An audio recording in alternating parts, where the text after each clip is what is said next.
Hello, my name's Florence. Welcome to the theobspod. I'm an NHS obstetrician, hoping to share some thoughts and experiences about my working life. Perhaps you enjoy Call the Midwife, maybe birth fascinates you, or you're simply curious about what exactly an obstetrician is. You might be pregnant and preparing for birth. Perhaps you work in maternity and want to know what makes your obstetric colleagues tick, or you want some fresh ideas and inspiration. Whichever of these is the case, and for that matter, anyone else that's interested, the theobspod is for you.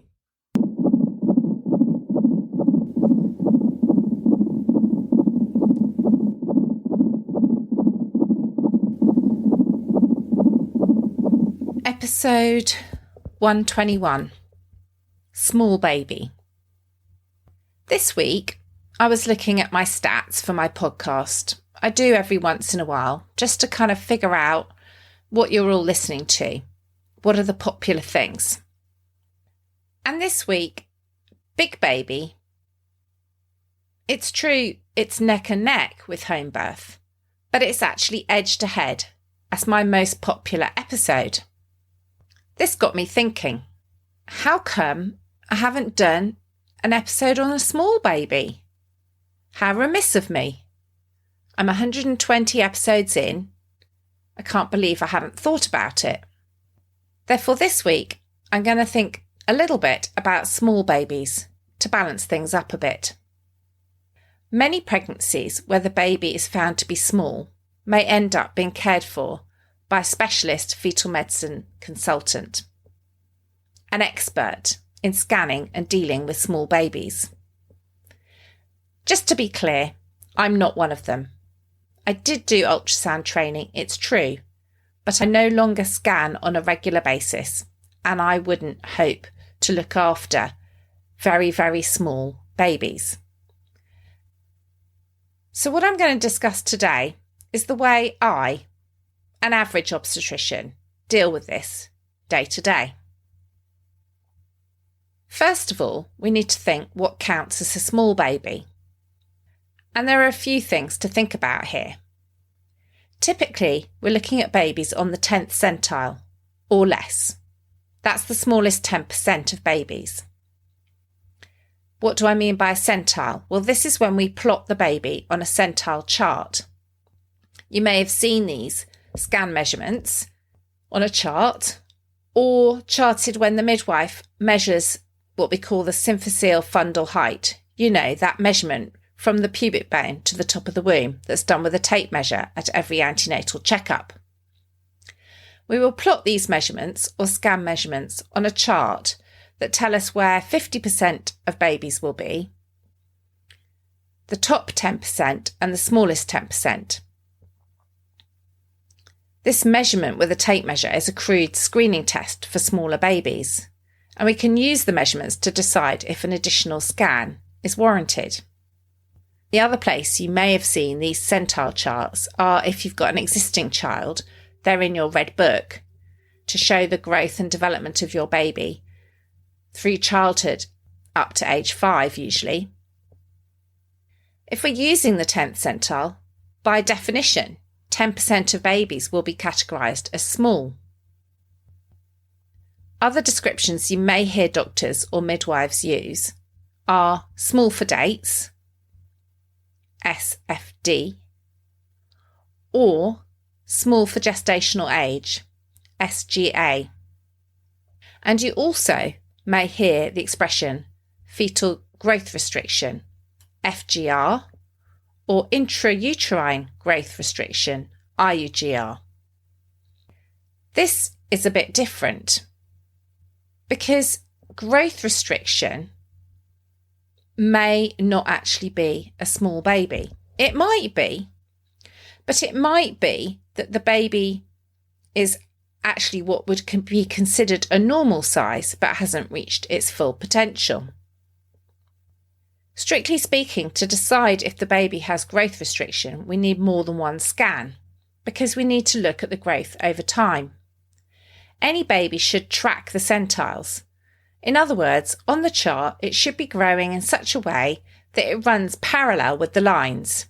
It means it's maintaining its growth velocity.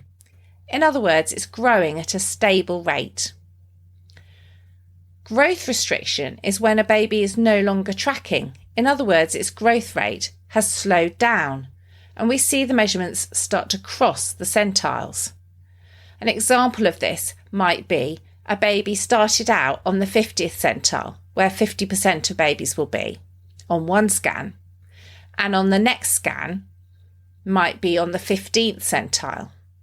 Now that's a considerable difference in where it is overall, and that means the growth velocity or growth rate is reduced. That is what we mean by growth restriction. And the reason I say these babies won't necessarily be small is because if your baby had the potential to be a 9-pound baby genetically, and then your baby is actually 6 pounds, it's growth restricted even though its overall weight may fall within the normal range. So let's consider, at a checkup, the midwife thought your bump was a little bit smaller than expected, and a scan confirms this. We'll then be trying to think what might the underlying cause be. There's a variety of things we might think about. The first thing is this baby what we might call constitutionally small? Maybe you're very petite. Maybe small babies run in the family. It may be the baby is small, but consistently growing and in proportion. This baby genetically may be destined to be that weight. This baby's placenta is working perfectly well. This baby is perfectly healthy. We do have to be a little bit careful with constitutionally small, because there are questions about the size of babies in different ethnic groups. And the idea of customised growth charts has become extremely popular. The idea being that we shouldn't be measuring a baby from perhaps a South Asian background on a growth chart designed for Caucasian babies. However, we do need to be a little bit cautious with this, because there's more recent evidence from a study called InterGrowth 21st Project, a large-scale multi-country study that measured fetal growth of babies in the womb and at birth, who discovered that 97% of variation in fetal growth is caused by factors unrelated to ethnicity, and that unfortunately, by customising growth charts for ethnicity, we could normalise suboptimal growth of these babies. There are actually a myriad of environmental, social, medical and pregnancy conditions that make a difference rather than ethnicity. So we have to be a little bit careful when we think about constitutionally small in relation to ethnic background.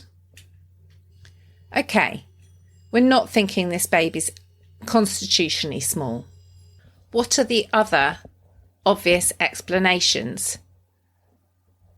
One of the first questions we have to ask ourselves is, are the dates correct? Remember in the episode on ultrasound scans, I talked about the importance of a dating scan at 12 weeks.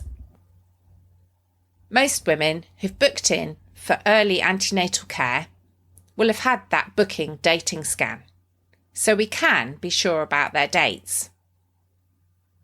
But if women have booked later, maybe they didn't realise they were pregnant, or maybe they didn't have access to antenatal care, then for those women, we need to think, are the dates correct? Or is this baby small just because actually this woman is less pregnant than we thought she was? If the baby actually is small, then there are two possible underlying reasons, or we divide them into two. The first group is non-placental reasons. If you have a very small baby, we might check your blood tests for some of the common infections in pregnancy that might cause a smaller baby, such as CMV, cytomegalovirus, or toxoplasmosis infections. We may also look back at your genetic screening tests if you've had them, and repeat a top-to-toe anomaly scan to check for any differences in the way the baby's organs are formed, as some babies that are small may have an underlying genetic issue or have had an infection in the womb. More common is the second group, placental reasons. This can sometimes be called the rather alarming placental insufficiency. The idea is the placenta just isn't allowing this baby to reach its full growth potential. It's not providing sufficient nutrients. The blood supply isn't good enough. Babies that have growth restriction in this way have some really smart adaptations to this situation. The most important organ for the baby is the brain. So what does the baby do? It redistributes its blood flow to its brain to protect the brain, sometimes called brain sparing. So sometimes on the scan what we see is the head measurements are less affected than the tummy or thigh bone measurements, that is the abdominal circumference and femur length. When I explain this to couples, this often raises the question, is your baby going to look weird or out of proportion when it's born? But this isn't the case. All babies have a proportionately bigger head than an adult. But it does mean when I'm looking at the measurements on the scan, this is something I need to consider. Not just the overall baby's size, but what is happening with these individual measurements. We'll also look at the amniotic fluid around the baby, because in the second half of pregnancy, when growth issues are more common, the amniotic fluid is mainly composed of the baby's urine. And one of the things that influences the amount of urine the baby's producing is whether or not the baby's kidneys are getting a good blood supply. If they are, you get normal levels of amniotic fluid. If they're not, then the fluid may be reduced. So reduced water around the baby, sometimes called oligohydramnios, is again a sign that this is more likely to be placental insufficiency or a placental problem. We'll also look at some blood flow tests or dopplers. There are a number of different sorts of blood flow tests, and sometimes parents and midwives find these confusing. At a 20-week scan, the dopplers we measure are actually uterine artery dopplers. That is, the blood flow in the artery leading to the womb. Why would we be looking at that?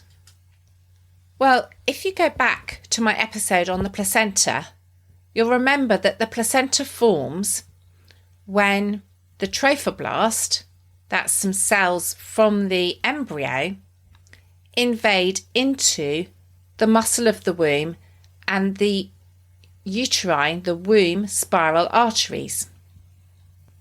Smaller, growth-restricted babies with a placental cause are associated by a failure of this invasion so that the placenta doesn't develop properly, and therefore there's reduced uteroplacental blood flow.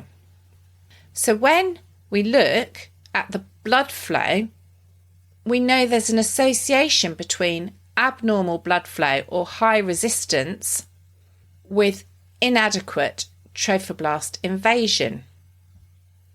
We can use this raised resistance in the uterine artery Doppler at 20 weeks to predict a higher chance of having a growth restricted baby.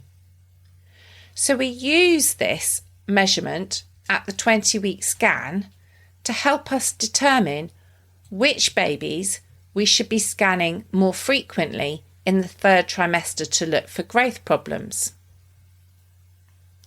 If you look carefully at the guideline from the RCOG about growth restriction, you'll see that the evidence for uterine artery Dopplers demonstrates definite value in high-risk populations. These are groups of women that have a higher chance of having a growth-restricted baby, such as women with blood pressure problems, women who smoke, or perhaps are older. So in these women, performing the uterine artery Doppler can be helpful. It's a screening test.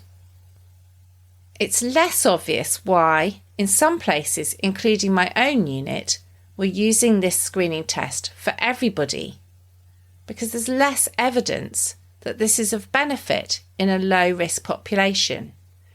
Remember, I've talked before about screening tests. Part of the importance of a screening test is how prevalent the problem you're trying to detect is in the population. So, uterine artery Doppler screening, yes, can be useful in some situations.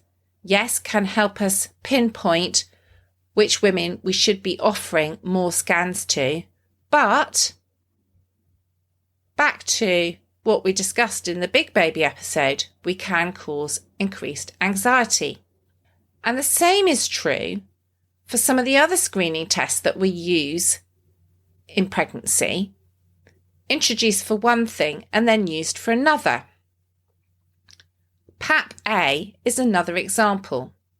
It's a serum screening test. It's a placental factor, initially introduced for Down syndrome screening purposes. But because we're measuring it in many pregnant women, research has been done to see whether it and the other placental factors can have any predictive value of growth restriction in later pregnancy. PAP-A is the only one that does. A low PAP-A does have some predictive value for growth restriction at a later point in pregnancy. What do I mean by a low PAP-A? A low level is less than 0.415 moms. A mom being multiple of the median, i.e. your PAP-A is less than half of what it might be expected to be. And what's the increased risk if you have a low PAP-A? So the risk is around 3 times more than if you had a normal PAP-A. Around 3 times more likely to have a baby less than the 5th centile. So the smallest 5%. So yes, some benefit of performing some extra scans, but far from definite that you're going to have a smaller or growth restricted baby. Why did I say Dopplers can be muddling? Well, up to now we've been talking about 20 weeks uterine artery Dopplers. The Dopplers we do later in pregnancy are umbilical artery Dopplers. But if we're careless and we use UAD as an abbreviation, we can be confused. And sometimes when women have their scan reports, they come and say to me, well, my Dopplers were abnormal at 20 weeks, but they're normal now, because a well-meaning midwife or sonographer has told them at 28 or 36 weeks, the growth of your baby's normal, the water around babies are normal, and the Dopplers are normal. But what they're not telling and explaining to women is that the Dopplers are a completely different thing. So here we're measuring the blood flow in the umbilical artery. That's in the umbilical cord. This is blood flow directly related to the baby's circulation. we're looking for increased resistance, or in some very growth restricted babies, there may be what we call absent or reversed end diastolic flow. These measures are important because they help to tell us when a baby should be delivered if growth restriction is detected. If growth problems are detected early in pregnancy, it's a balance between growth and maturity. If a baby's small, the growth has significantly slowed down, but the baby is preterm, then there's much more value of that baby staying in the womb and maturing, even if it's struggling to grow. Whereas closer to the due date, there's a much lower threshold for intervening. If a baby's very small at that stage, there's limited benefit to staying in the womb, and it can be much better for the baby to be born and start growing on the outside. When a baby's small, it can be a very anxious time for prospective parents, worrying and waiting between scans and clinic appointments. Sometimes the timing of things can seem arbitrary or confusing. We're saying we're worried about a baby because it's small. Its growth isn't good, and yet we're saying, bye, we'll see you in 2 weeks. The reason for this is the frequency of scans will depend on what we're looking at. If we're looking at growth measurements, then the measurements ideally need to be 2 weeks apart for any meaningful change. If we measure a baby repeatedly, sooner, closer together, then we won't be able to assess correctly whether it is actually growing. Likewise, umbilical artery Dopplers, one of the best ways to monitor small babies, is if the umbilical artery Doppler is normal, then it's safe for us to repeat it in 14 days. There's no need to do any other tests in the meantime. It's highly predictive that this baby is going to be okay for the next 2 weeks. If, however, the umbilical artery Doppler is raised and there's a need to continue the pregnancy because we're waiting for the baby to mature, then monitoring and measuring twice a week is necessary. Because umbilical artery Doppler does have a direct correlation with improved perinatal outcomes, so we want to know exactly what that resistance is and when it might move to absent or reversed end diastolic flow. Remember, I said that the baby can redistribute things, sending more blood flow to its brain.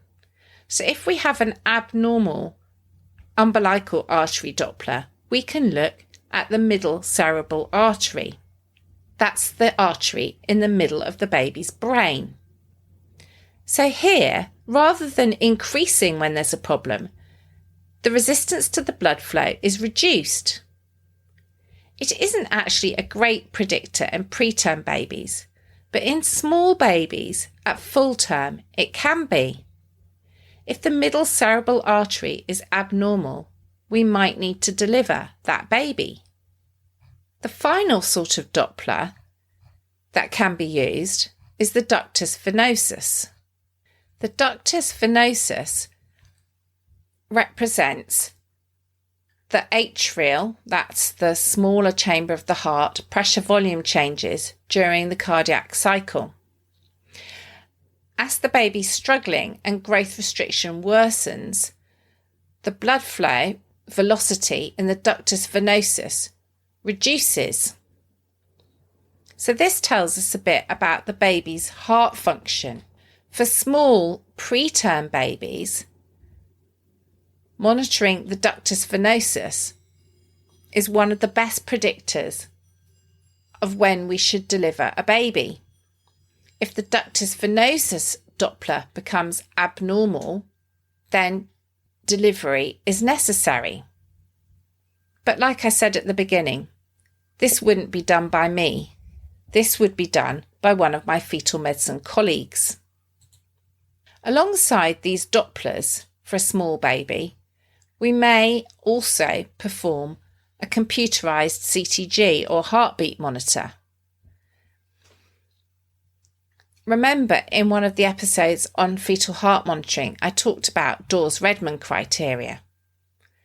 And actually, Dawes-Redman criteria or computerised CTG can be crucial in deciding when to deliver a baby that's growth restricted.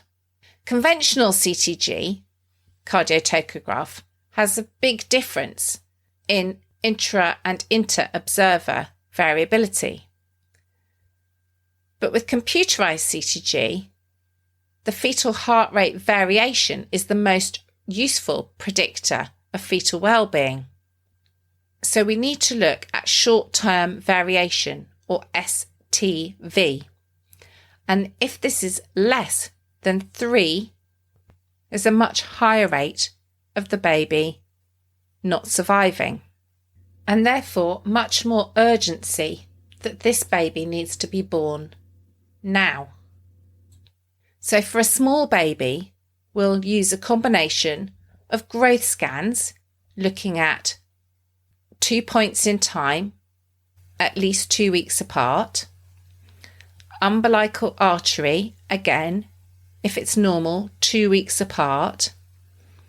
If it's abnormal, we'll look, if you're preterm, at particularly the ductus venosus and the short-term variation on the CTG.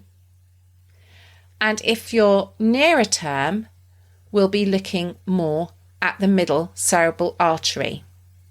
And in all these situations, we'll also be looking at the liquor volume or amniotic fluid.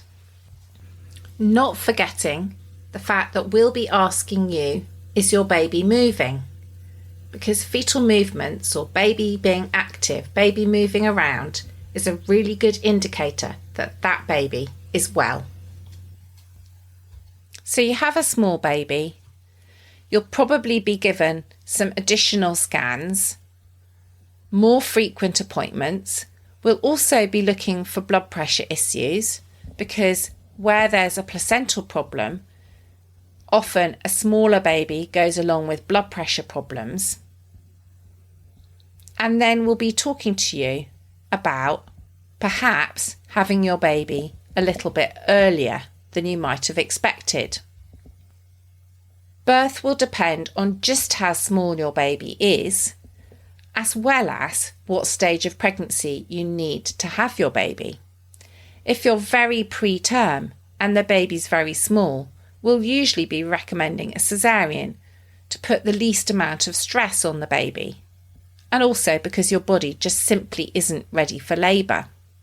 If you're closer to your due date, then with a small baby we may still try an induction.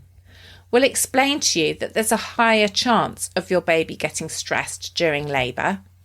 We'll recommend continuous heartbeat monitoring during that process, but actually some small babies cope very, very well, are very resilient, and actually seem not to be troubled by labour at all. But we will discuss with you that there's a higher chance of potentially needing an emergency caesarean if your baby becomes stressed. We'll also talk about different methods of induction of labour, because some of the prostaglandin hormone pessaries we might use may be more likely to cause stress in a smaller baby, and therefore we'll often use more mechanical methods, something that softens and opens the cervix mechanically than hormone pessaries, because there's less likelihood of stressing the baby with excessive contractions. So I'm hoping that that's given you a little bit of an overview of what to think about if we think your baby might be small. What's my zesty bit? I think the most important aspect of today's episode is if we say your baby's a little bit smaller than average, don't panic. There's lots we can do, and it means that we've picked it up. We've noted that your baby is a bit smaller, and we're going to adjust the appointments, the scans, and even possibly the birth that we suggest for you accordingly. Don't be frightened to ask questions and understand what is happening to you. I've put some information in the programme notes that might help answer a few of your questions if you're currently pregnant and you've been told you've got a smaller baby. If you're a professional listening to this, I think my zesty bit has to be, don't confuse uterine artery Dopplers with umbilical artery Dopplers. They're two completely different things. And again, I've put some things in the programme notes so that if you're uncertain, you can go away and have a little bit of a read in a bit more depth and understand a bit more about what we're talking about. I very much hope you found this episode of the obstetric interesting. If you have, it'd be fantastic if you could subscribe, rate and review on whatever platform you find your podcasts, as well as recommending the obstetric to anyone you think might find it interesting. There's also tons of episodes to explore in my back catalogue, from clinical topics, my career and journey as an obstetrician, and life in the NHS more generally. I'd like to assure women I care for that I take confidentiality very seriously and take great care not to use any patient identifiable information unless I have expressly asked the permission of the person involved on that rare occasion when it's been absolutely necessary. If you found this episode interesting and want to explore the subject a little more deeply, don't forget to take a look at the programme notes where I've attached some links. If you want to get in touch to suggest topics for future episodes, you can find me at theobspod on Twitter and Instagram, and you can email me theobspod@gmail.com. Thank you for listening.